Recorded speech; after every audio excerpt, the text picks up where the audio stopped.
Welcome back, students. Today we'll be starting with single source shortest path. Usually graph will be selected to represent the distances between the cities. And when we have to move from one city to another as quickly as possible, right? We'll be representing the problem in the form of a graph and we will be trying to find the shortest path. Now the question here in front of us is to find the shortest distance from a single vertex called as source.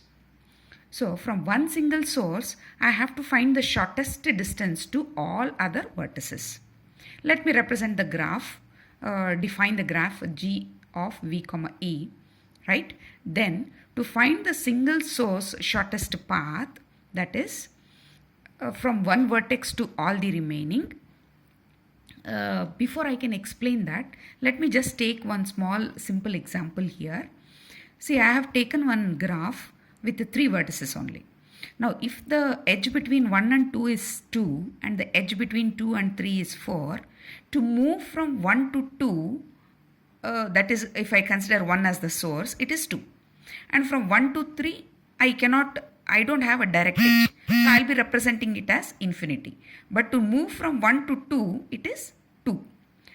And I can update this as to move from 1 to 3, I can reach 1 to 2. And from 2, I can reach 3. So that will be 2 plus 4, that will be 6. Earlier it was infinite, now it will be 6. So this is represented in the form of formulation here.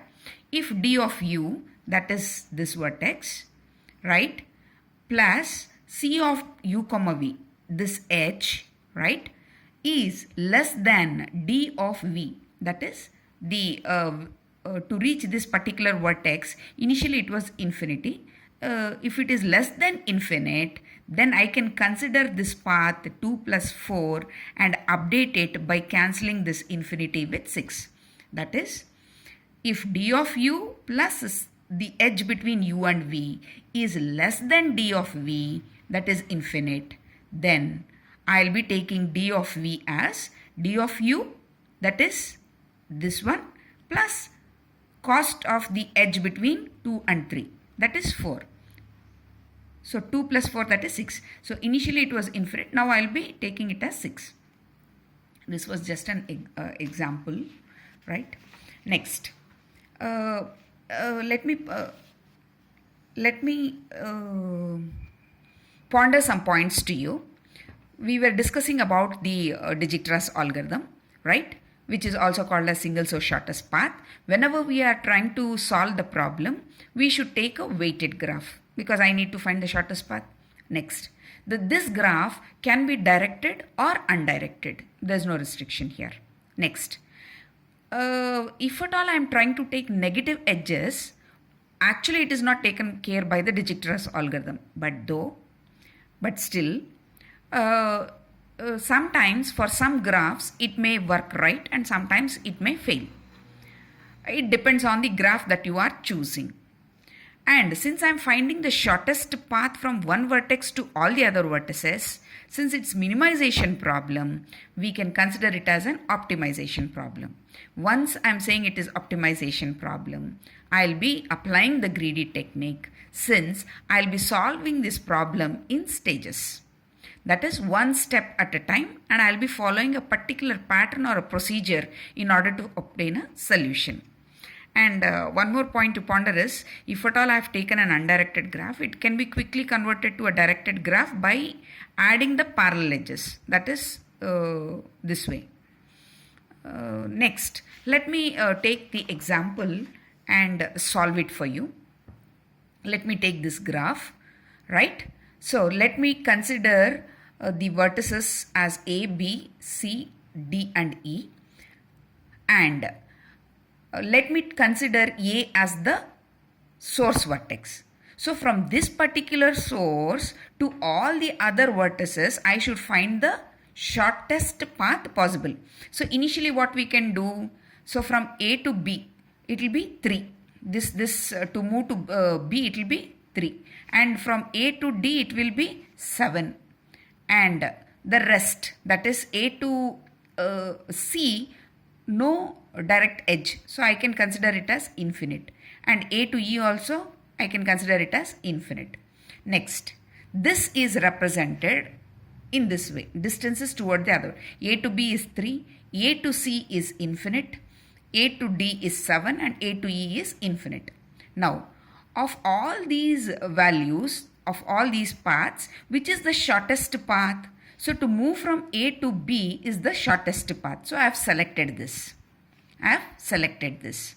Now, because A to B was 3 and A to D was 7. Of the two values, 3 happens to be the shortest or smallest. So I have decided to finalize this edge. Next what we are going to do is, from A to B, we have finalized 3 as the edge. Now from B to C, if I move, right, C is actually infinite, right? It will be 3 plus 4, that will be 7.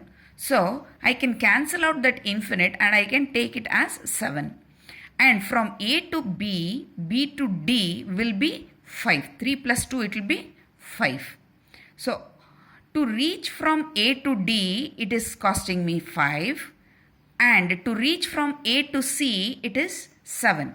So of the two values, 7 and 5, 5 happens to be the smallest. So I will be considering this as the next final edge. Next we move on to, that is A to B, B to D, that is 5, and A to B and B to C will be 3 plus 4, 7. Already I have said that this is 7, right? And this is 5. Okay. And from D to C also we can traverse. This will be 5 plus 5, 10. But 7 is smaller compared to 10. So I would prefer to take this 7.